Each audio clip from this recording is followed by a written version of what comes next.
Buen día, mi nombre es Miriam Janet Benito, soy aspirante a doctorado de la Universidad Pedagógica Experimental El Libertador. Esta asignatura que estoy cursando, que es Bases Epistémicas, realicé esta actividad de presentación de pensadores de la epistemología contemporánea.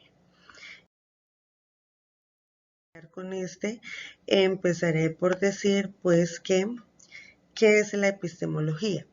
El término epistemología viene del griego episteme, que significa conocimiento. Según Platón quiere decir que es un conocimiento verdadero. Esto ya que la episteme viene la razón y esta tiene un pensamiento universal. Así pues, la epistemología es la verdadera manera de conocer y de saber cómo el ser humano conoce y pues aprende. Entonces, para ello vamos a iniciar con el estudio de algunos. Dentro de ellos, entonces empezaré por hablar de eh, Karl Popper. Según este autor, las teorías no son definitivas. No hay un conocimiento que sea ya determinado, que sea único y verdadero.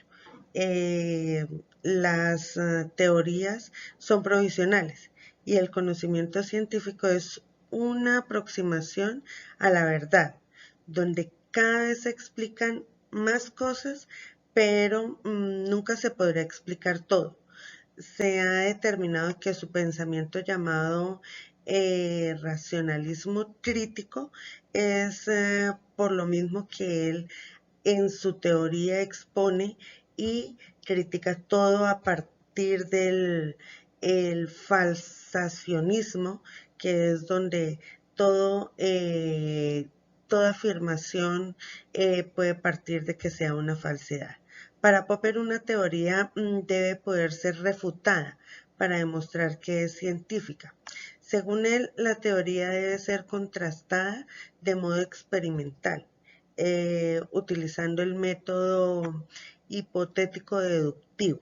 Entonces es muy importante el pensamiento de él porque nos hace ver la ciencia como algo que se debe demostrar. Continúo entonces ahora hablando de Thomas Samuel Kuhn, quien es un pensador muy importante y este pensador fue un físico y sus pensamientos y su obra máxima está publicada para los años 1962 y se denomina la estructura de las revoluciones científicas.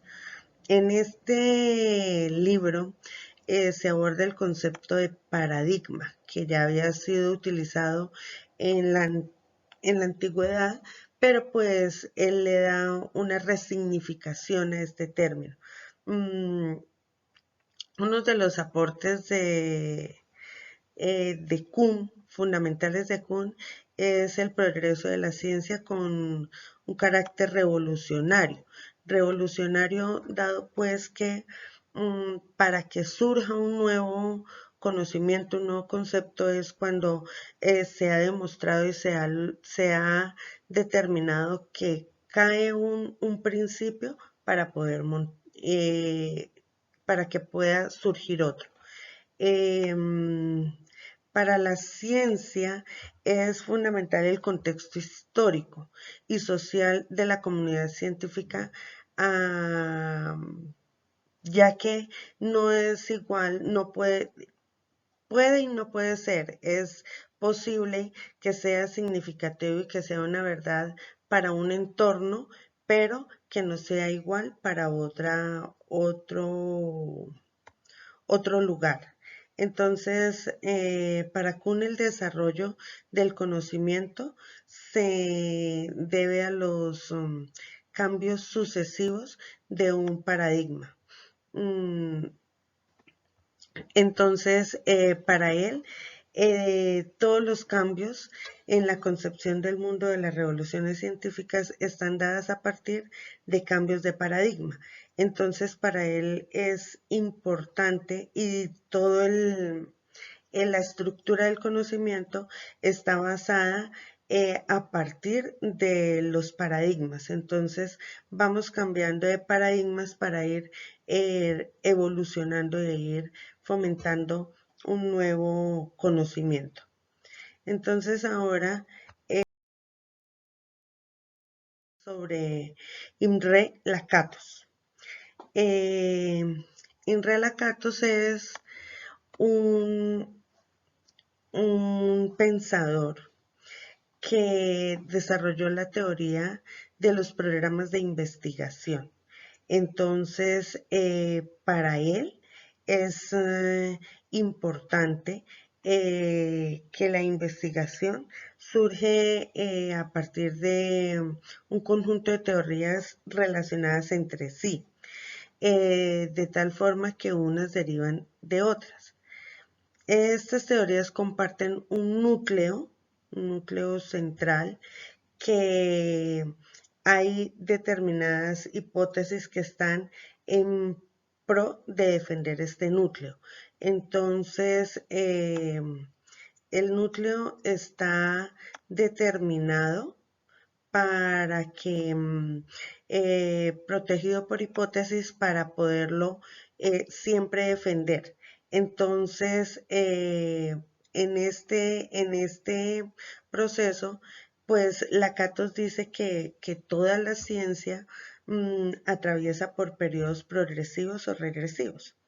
Los progresivos son los que explican y predicen nuevos fenómenos científicos.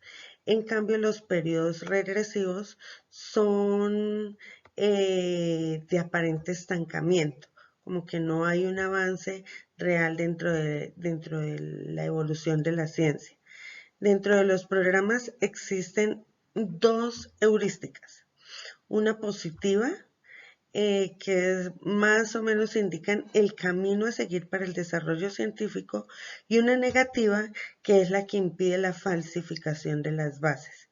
Su aporte, sus aportes son considerados como la metodología de los programas de investigación científica. Entonces es un pensador muy importante. Entonces vamos a ver a Paul Feyerabend, que él plantea el anarquismo metodológico.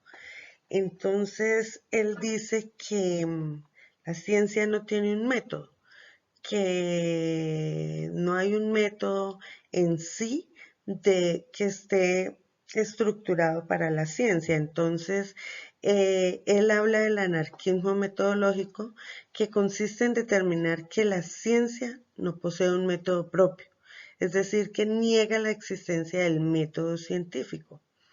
Entonces, esto lo que hace es poner a la ciencia, que la hemos visto siempre como en lo más alto, entonces él pone la ciencia a nivel de todas las otras ciencias. Entonces, este pensamiento indica como que los científicos hacen su labor porque tienen un conocimiento científico, es lo que Feyerabend defiende. Eh, Luego vamos a ver a Jürgen Habermas, que nos habla, o el aporte de este autor establece una hora en su obra La ética del discurso. Entonces él habla sobre, él tiene mucho sobre la investigación social, es el fuerte de Habermas. Entonces, él en su obra, una de sus obras más importantes, La ética del discurso, él habla sobre la importancia de todos los ciudadanos de participar en todos los actos que conllevan a las sociedades dentro de la política, pero no solamente en el mero hecho de ir a elegir, a participar en una elección, sino de hacer parte efectiva y parte real de lo que son todos los procesos de cambio de las sociedades. Es una investigación social. Para este autor es importante la participación en política. La postura de Habermas está orientada a la investigación social en la construcción de una teoría de la evolución de las sociedades. Entonces, para él es importante la teoría de la sociedad y cómo esto arrastra el progreso de la sociedad. Entonces, aquí es donde empezamos a ver cómo los nuevos conceptos de estos pensadores van involucrando nuevos temas y nuevas condiciones como lo son la tecnología y el desarrollo.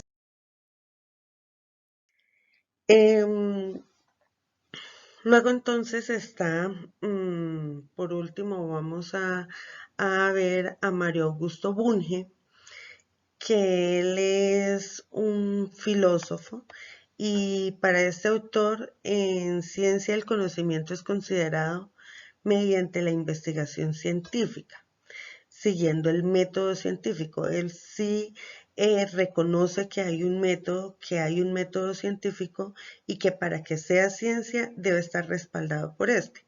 Entonces, para él, la ciencia se convierte en tecnología cuando se aplica al mejoramiento del medio natural, del entorno artificial, cuando va aplicado a la invención y a la mejora de la manufactura de bienes materiales y culturales. Para él, la ciencia puede ser formal o fática.